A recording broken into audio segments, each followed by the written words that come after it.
이사야 예언 세 번째 시간입니다. 대강절 세 번째 주간입니다. 여러분, 대강절 어떤 절기라 했죠? 다시 한번 우리가 상기한다면 하늘로부터 크신 분이 우리에게 임하실 것이다 라는 그 기다림의 시간이라 할 수가 있습니다. 성탄절 아기 예수님의 탄생을 기다리는 절기기도 할 뿐만 아니라 이미 아기 예수님이 탄생하시고 교회가 있기 때문에 교회는 다시 오실 예수님을 기다리는 그러한 절기입니다. 왜 하늘로부터 오시는 이를 기다려야 하는가? 그는 하나님의 아들이시죠. 하늘로부터 오기 때문에 하나님의 아들이신데 우리는 왜 그분을 기다려야 되는가? 반대로 하면 사람으로서는 그것이 불가능하기 때문에 그러합니다. 이미 이사야의 그 예언을 살펴보면서 아무리 위대한 왕이라 할지라도, 위대한 대통령이라 할지라도 그의 통치는 영원할 수 없고 또한 불완전한 사람이기에 그의 통치는 모든 사람을 다 만족해 할 수가 없다라는 것입니다. 우리는 요즘 사람의 통치가 얼마나 불완전한 것인지를 눈으로 확인하고 있는 거죠. 이제 어제 우리 손으로 뽑은 대통령이 국회에서 탄핵당하는 마치 초유의 사건이 일어난 것입니다. 대통령을 탄핵한다는 것은 국민에게는 아주 불행한 일임에는 분명합니다. 그만큼 나라가 혼란스럽다라는 것을 뜻하는 것이죠. 문제는 그러면 누가 이 혼란한 상황을 잠재울 수가 있겠는가? 그 다음 누군가가 또 등장하기를 기다리더라는 거죠. 비록 대통령이 국회에서 탄핵되었지만 헌법재판소의 판결이 남아 있습니다. 헌법재판소가 그 탄핵 소추를 기각할 경우 탄핵안은 즉시 파기되고 대통령은 다시 국정으로 돌아와서 이제 복귀할 수 있고 안정시킬 수도 있을 것입니다. 반대로 헌재가 그 탄핵안 소추를 결정으로 받아들인다면 대통령은 헌법에 따라 파면되고 60일 이내에 대통령 선거를 치러야 합니다. 그래서 빠르면 4월이면 또 대통령 선거를 다시 치르게 될 수도 있다고 합니다. 여러분, 이번 사건을 통하여 우리가 받아들여야 될 교훈은 무엇인가? 결론적으로 말한다면 사람으로서는 안 된다는 것입니다. 그것이 여당이든 야당이든 아무리 국민의 투표를 통하여 세운 대통령을 이제 세운다 할지라도 그의 통치는 불완전할 수밖에 없는 것입니다. 그리고 유한한 것입니다. 모두를 만족시킬 수는 없는 것이죠. 또 앞으로 새로운 대통령이 등장한다 할지라도 그가 아무리 많은 지지를 받고 대통령 자리에 오른다 할지라도 또다시 국민은 실망할 수밖에 없을 것입니다. 이미 우리는 역사적으로 여러 많은 왕들을 경험했고 또 많은 대통령들을 경험한 바가 있습니다. 그렇다면 여전히 질문은 남고 있죠. 그렇다면 우리에게 찾아오실 진정한 대통령은 누구이어야 되는가? 진정한 왕은, 통치자는 누구이어야 되는가? 이런 논쟁을 끝낼 수 있는 유일하신 분은 누구란 말인가? 그 질문은 앞으로도 여러분 계속될 것입니다. 그렇다면 저와 여러분들은 그 답을 얻었는가? 우리의 신앙은 누구를 기다리는 것이죠? 예수님을 기다리는 자임을 여러분 믿으시기 바랍니다. 우리의 정치적인 성향이 여당일 수도 있고 야당일 수도 있습니다. 그러나 교회는 누구를 기다리는 거죠? 예수님을 기다리는 거죠. 우리는 예수당인 거예요. 우리는 예수님만이 진정한 우리의 통치자이십니다라고 고백하는 사람들로 모임을 가지고 있는 것입니다. 비록 우리는 대한민국이라는 이 나라에 발을 딛고 있지만 우리의 시민권은, 우리의 국적은 대한민국에만 있는 것이 아니라 우리의 시민권은 어디에 있다고요? 하늘에 있는 것이다. 그래서 하늘로부터 우리를 다스리실 그분을 기다리고 있는 것이 바로 우리의 신앙인 거죠. 그래서 대강절입니다. 빌립보서 3장 20절의 말씀을 볼까요? 빌립보서 3장 20절의 말씀 먼저 봅니다. 시작. 그러나 우리의 시민권은 하늘에 있는지라 거기로부터 구원하는 자 곧 주 예수 그리스도를 기다리노니. 누구를 기다린다고요? 주 예수 그리스도를, 주 통치자를 뜻합니다. 통치자 되시는 예수 그리스도를 우리는 기다리고 있습니다. 이게 우리의 신앙임을 여러분 믿으시기 바랍니다. 왜 예수님이 오셔야 하는가? 잘못된 것을 바로 잡기 위해서입니다. 다른 말로 하면 우리를 구원하시기 위하여 이 땅에 오시는 것입니다.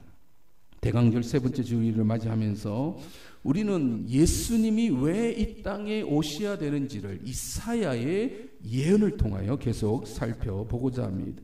BC 700년경 이사야가 활동했던 시대를 보여주시면 그때 유대 나라는 너무나 위기에 빠져 있었습니다. 아수르라는 강력한 제국이 무력으로 힘으로 이제 그 지역 나라들을 위태롭게 이제 했던 그런 때입니다. 멸망의 위기 앞에 놓여져 있을 때에 저 유대 나라에서 바로 이사야가 예언을 하고 있더라는 것입니다. 여러분, 남유다의 상황은 지금 우리가 경험하는 그 상황보다는 더욱 심각한 상황이었습니다. 어떤 표현을 쓰고 있냐면 그때의 상황을 이사야는 이런 단어를 사용하고 있습니다. 1절 2절에 어떤 단어들이 사용되어지는가 볼까요? 1절 2절 시작. 광야와 메마른 땅이 기뻐하며 사막이 백합화 같이 피어 즐거워하며 무성하게 피어 기쁜 노래로 즐거워하며 레바논의 영광과 갈멜과 사론의 아름다움을 얻을 것이라. 그것들이 여호와의 영광 곧 우리 하나님의 아름다움을 보리로다. 이사야는 당시 상황을 이런 단어를 사용하고 있습니다. 광야, 그리고 어떤 단어가 들어와 있죠? 메마른 땅, 그리고 사막이라는 단어를 비유적으로 사용하고 있습니다. 왜 이런 단어를 사용하고 있는가? 그 당시 아수르가 세계를 무력으로 정복하며 남유다의 그 모든 것을 앗아갔기 때문에 그러합니다. 정치적인 상황이나 경제적인 상황은 이루 말할 수 없는 그런 피폐해져 가는 그런 때였습니다. 여러분, 전쟁을 치르게 되면 나라가 황폐하게 되잖아요. 그래서 광야가 되고 메마른 땅이 되고 사막이 되어져 가는 그런 고통의 시간들이었습니다. 우리는 일제강점기와 6.25와 같은 처참한 전쟁을 경험한 그런 나라입니다. 그때는 얼마나 나라가 가난했고 또 국민들이 배고파야 했는지를 우리는 이미 다 경험한 바가 있습니다. 만약 지금과 더 혼란스러운 상황이 지속된다면 우리나라는 또다시 위기에 빠질 것입니다. 모든 경제 지표가 어려워지고 국가의 대외 신용도가 추락하고 있습니다. 국론은 분열이 되고 그에 따른 혼란한 상황이 지속된다면, 전쟁이라도 나면 그 상황은 더 비참하게 될 것입니다. 그것은 고스란히 국민들이 당해야 할 그런 삶의 어려움이 되기도 합니다. 그리고 인생 자체는 광야일 수 있고 메마른 땅이 될 수도 있고 또 사막처럼 메마름이 있을 수도 있습니다. 여러분, 인생의 그 고통과 아픔을 경험하지 않는 사람이 누가 있겠습니까? 늘 우리는 뭔가에 메말라하고 목말라하면서 누군가를 이제 기다리고 있는 것입니다. 따라서 이러한 문제를 해결해 줄 수 있는 사람이 누구인가? 여러분, 새로운 정치 지도자가 나타나면 이 모든 것을 해결해 낼 수가 있겠는가? 앞으로 여당에서 아니면 야당에서 새로운 대통령을 세운다면 이 메마르고 황폐해지고 사막과 같은 이 우리의 인생을 해결할 수가 있는가? 우리는 그런 왕을 기다려야 하는가? 요즘 새벽 기도회 때 여러분 어떤 본문을 보고 있는지 여러분 보고 계시는지요?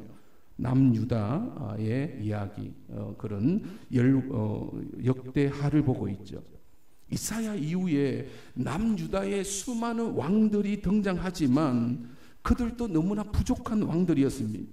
여러분, 세계사에 등장하는 왕도 마찬가지죠. 지금은 이사야 시대에 아수르가 세계를 지배하고 있었지만 아수르가 멸망하면 바벨론이 등장합니다. 그리고 바벨론이 폐하여지면 페르시아가 등장하고 페르시아가 멸망하면 헬라가 등장하고 또 헬라가 멸망하면 로마가 등장하는, 그래서 그 세계사 속에 수많은 왕들과 통치자들이 등장하지만 그들은 여전히 무력으로 약육강식으로 세계를 지배할 뿐이었습니다. 따라서 우리는 누구를 기다려야 되는가? 이사야의 예언에 귀를 기울여야 되는데, 이사야는 그런 메마름과 그런 고통의 시간에 누가 오실 것이다? 여호와의 영광이 임하게 될 것이다. 우리 하나님의 아름다움을 보게 될 것이다 라고 예언을 하고 있는 것입니다. 여러분, 이것이 어떻게 가능할까? 이사야는 그럼 도대체 무엇을 내다보면서 여호와의 영광이 임하실 것이요 우리 하나님의 아름다움을 보게 될 것입니다 라고 그렇게 예언하고 있는 것일까요? 계속해서 우리는 예언에 귀를 기울여야 되는데, 오늘 본문 3절 4절의 말씀도 계속 읽어볼까요? 3절 4절의 말씀 시작. 너희는 약한 손을 강하게 하며 떨리는 무릎을 굳게 하며 겁내는 자들에게 이르기를 굳세어라, 두려워하지 말라. 보라, 너희 하나님이 오사 보복하시며 갚아주실 것이라. 하나님이 오사 너희를 구하시리라 하라. 여러분, 아수르 시대, 이사야가 경험했던 그 시대는 모두가 겁을 먹는 시대였습니다. 여러분, 그렇지 않겠습니까? 아수르라는 거대한 제국이 무력으로 그 나라를 침탈하고 있을 때에 모두가 두려워하고 떨며 무서워하고 있을 그러한 때였습니다. 그 시대만큼 암울한 때가 어디에 있겠습니까? 여러분, 그러한 때일수록 무엇이 필요하겠습니까? 용기를 내라, 두려워하지 말라. 여러분, 이 메시지를 드려야 하지 않겠습니까? 그래서 하나님은 이사야를 통하여 지금 그것을 약속하고 계시는 것입니다. 너희는 약한 손을 강하게 하며 떨리는 무릎을 굳게 하라. 겁내는 자들에게 이르기를 굳세어라, 두려워하지 말라라고 말씀하고 계십니다. 왜 그렇습니까? 보라, 너희 하나님이 오실 것이다. 너희 하나님이 오사 보복하시며 갚아주실 것이다. 하나님이 오사 너희를 구하시리라. 여러분, 이 말씀은 오늘 우리에게도 필요함을 여러분 인정하시기 바랍니다. 그때는 그때고 지금은 지금 아닌가? 하나님 말씀은 그렇지 않습니다. 여전히 이 말씀은 저와 여러분에게도 해당되는 말씀. 그래서 우리도 살아가면서 정치적인 상황과 경제적인 그런 상황 살아가면서 여러분 겁을 먹을 때도 있잖아요. 여러분 두려워할 때도 있습니다. 야, 앞으로 앞날이 어떻게 될까? 걱정되기도 합니다. 밤을 지새우면서 두려워 걱정 속에 잠을 이루지 못할 때도 있습니다. 여러분, 그러할 때에 우리는 또다시 하나님의 이 약속의 말씀을 들어야 함을 여러분 믿으시기 바랍니다. 하나님이 오실 것이다. 하나님이 오사 너희를 구원하실 것이다 라고 말씀하신 것입니다. 여러분, 그 하나님께서 우리에게 찾아오시면 우리는 회복될 것입니다. 5절 6절에 이런 말씀이 있습니다. 5절 6절 같이 또 읽어볼까요? 시작. 그때에 맹인의 눈이 밝을 것이며 못 듣는 사람의 귀가 열릴 것이며 그때에 저는 자는 사슴같이 뛸 것이며 말 못하는 자의 혀는 노래하리니 이는 광야에서 물이 솟겠고 사막에서 시내가 흐를 것임이라. 여러분, 그때가 그러면 언제일까요? 이사야는 그때가 올 건데 그러면 그때는 언제여야 되는가? 그 일을 하기 위하여 누군가가 오실 것이다. 하나님이 오실 것이다. 여러분, 그렇게 오신 분이 누구십니까? 바로 예수님이시죠. 그래서 복음서를 읽어보면 예수님께서 행하신 여러 많은 이적들이 있습니다. 그 이적들은 맹인의 눈을 밝히 열어주셨고, 그리고 귀를 듣지 못하는 자의 귀를 열어주셨으며, 심지어 죽은 자를 일으켜 세워주시는 그 일을 행하신 것입니다. 그게 예수님이 오셔서 하신 일이죠. 어느 날 세례 요한이 예수님에 대하여 좀 의심이 들었어요. 오실 분이 당신이 맞습니까? 오실 그이가 당신이 오리까 우리가 다른 일을 기다려야 합니까? 이런 질문을 했을 때에 예수께서 어떤 말씀을 하셨냐면 바로 오늘 이사야의 본문의 말씀을 인용하시죠. 마태복음 11장 4절 5절 예수께서 이렇게 말씀하셨습니다. 같이 읽어볼까요? 시작. 예수께서 대답하여 이르시되 너희가 가서 듣고 보는 것을 요한에게 알리되 맹인이 보며 못 걷는 사람이 걸으며 나병 환자가 깨끗함을 받으며 못 듣는 자가 들으며 죽은 자가 살아나며 가난한 자에게 복음이 전파된다 하라. 우리가 누구를 기다려야 되겠습니까? 세례 요한이 질문했습니다. 그랬으니 예수께서 이 말씀을 주시면서 내가 바로 이사야가 예언한 바로 그가 곧 나이다라고 말씀하신 것입니다. I am he, 내가 바로 그니라. 여호와의 영광 곧 우리 하나님의 아름다움을 보리로다. 어떻게 해요? 예수님으로 우리에게 찾아오심을 여러분 믿으시기 바랍니다. 보라 너희 하나님이 오사 보복하시며 갚아주실 것이라. 하나님이 오사 너희를 구하시리라. 어떻게 우리에게 찾아오셨습니까? 예수님으로 찾아오셨음을 여러분 믿으시기 바랍니다.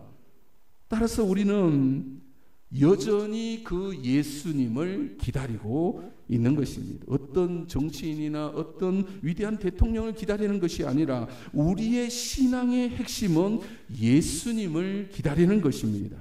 우리는 여전히 불완전함에 허덕이고 있습니다.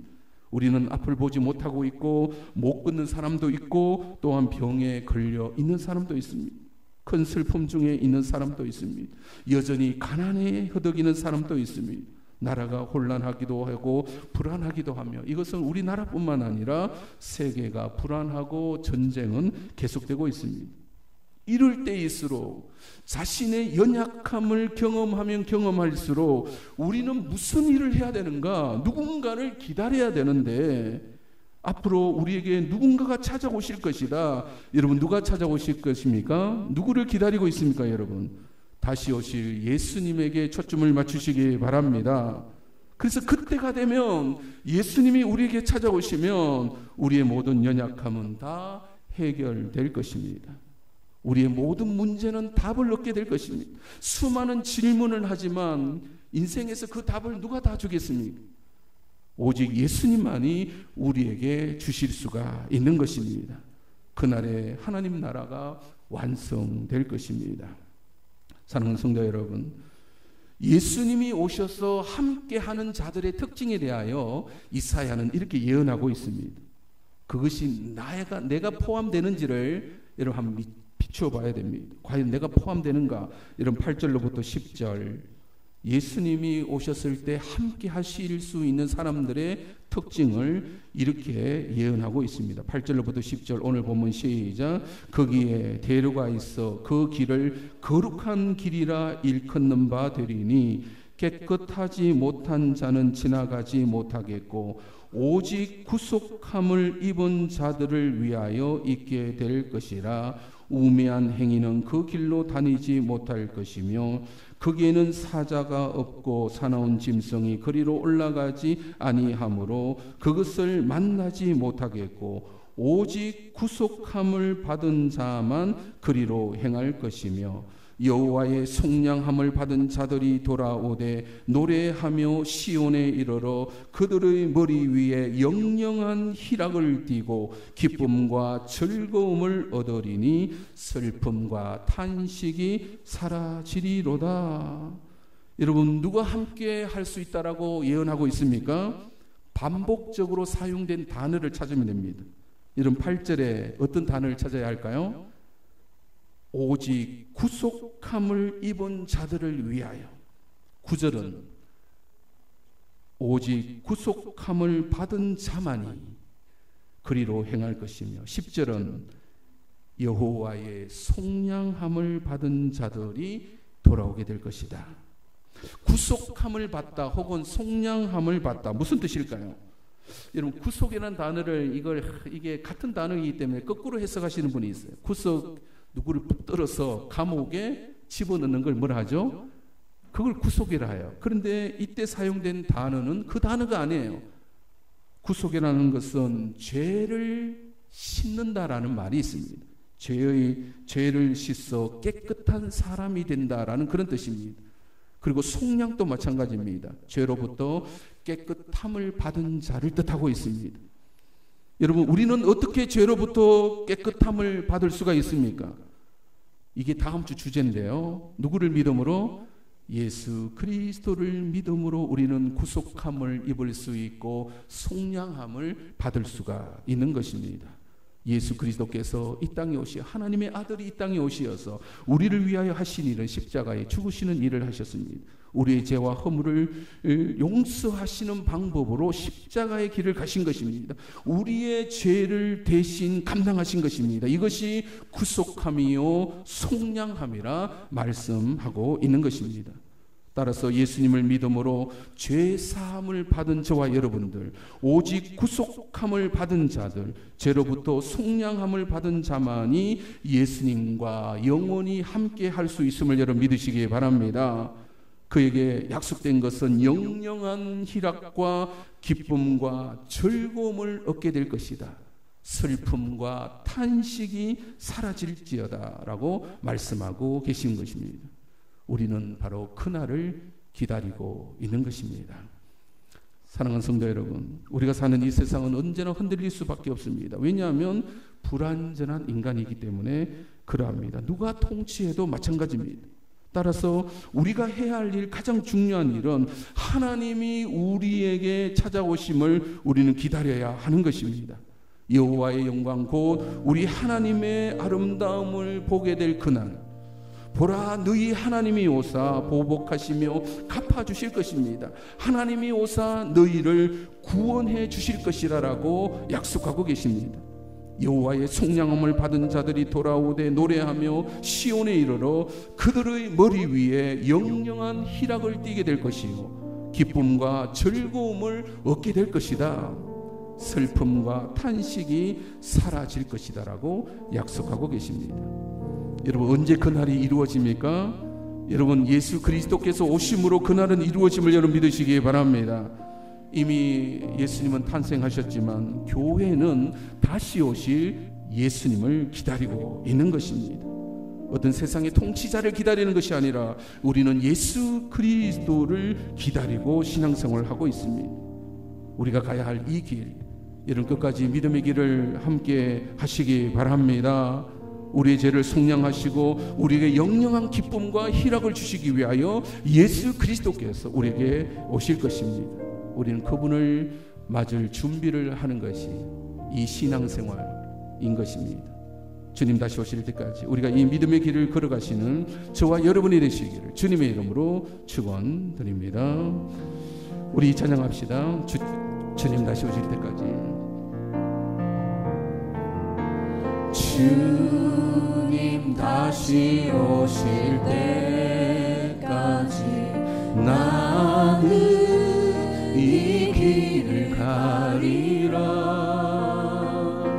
좁은 문 좁은 길 나의 십자가를 지고 나의 십자가 지고 나의 가는 이 길 끝에서 나는 주님을 보리라. 영광에 내 주님 나를 맞아주시리. 주님 다시 오실 때까지, 주님 다시 오실 때까지 우리가 가야 할 길입니다. 나는 일어나 달려가리라. 주의 영광 온 땅 덮을 때 나는 일어나 노래하리라. 나는 일어나 노래하리.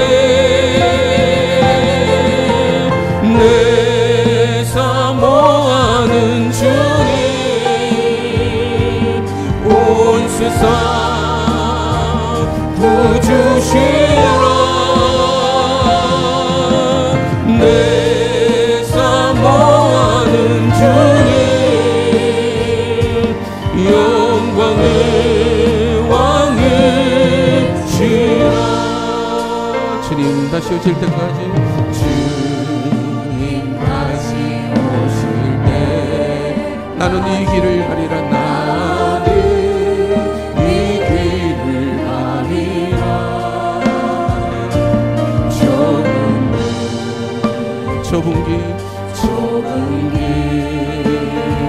나의 십자가를 지고 나의 십자가 지고 나의 가는 이 길 끝에서 나의 가는 이 길 끝에서 나는 주님을 보리라.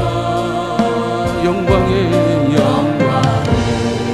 내 주님 내 주님 나를 맞아주시니 나를 맞아주시니 주님 다시 오실 때까지 주님 다시 오실 때까지 나는 일어나 달려가리라. 나는 일어나 달려가리라. 주의 영광 온 땅 덮을 때 나는 일어나 노래하리라. 나는 일어나 노래하리. 내 사모하는 주님 온 세상 구주시라. 내 사모하는 주님 영광의 주님 다시 오실 주님 다시 오실 때까지 나는 일어나 달려가겠습니다. 나는 일어나 달려가리라. 주의 영광 온 땅 덮을 때 나는 일어나 노래하겠습니다. 나는 일어나 노래하리. 내 사모하는 주님 온 세상 구주시라. 내 사모하는 주님 영광의 왕이신 내 사모하는 내 사모하는 주님 온 세상 구주시라. 내 사모하는 주님 영광의 왕이시라. 기도하겠습니다. 대강절입니다. 기다림의 시간. 누구를 기다려야 하는가? 예수님 아닌 것으로 엉뚱한 것을 기대하면 반드시 실망하게 되어져 있습니다. 세상은 불완전하기 때문에 그럽니다. 인간이란 존재 자체가 우리에게 만족을 줄 수는 없는 것입니다. 나라가 혼란스러울수록 우리는 초점을 예수 그리스도에게로 초점을 맞춰야 됩니다. 주여, 예수 그리스도께서 오실 그날이 약속되어져 있고 주여, 우리는 그날을 향하여 나가기를 원합니다라는 고백. 그 길은 여호와께로부터 속량함을 받은 자만이, 구속함을 받은 자만이 가게 될 것이고 영영한 희락과 기쁨과 즐거움을 얻게 될 것이며 이 땅의 슬픔과 이 땅에서의 탄식은 사라질 것이라 말씀하고 계십니다. 여러분, 그날을 기다려야 되지 않겠습니까? 주님 나에게 임하실 그날, 우리는 그날을 소망하는 것이 우리의 신앙생활입니다. 그날이 다 답을 주실 것입니다. 인생에서의 모든 답을 우리는 주님께서 주실 것입니다. 주여, 그때까지 우리는 신앙생활을 하겠습니다. 이 길을 가겠습니다. 이 믿음의 길을 가게 하여 주시옵소서. 결단하며 동성으로 기도하겠습니다.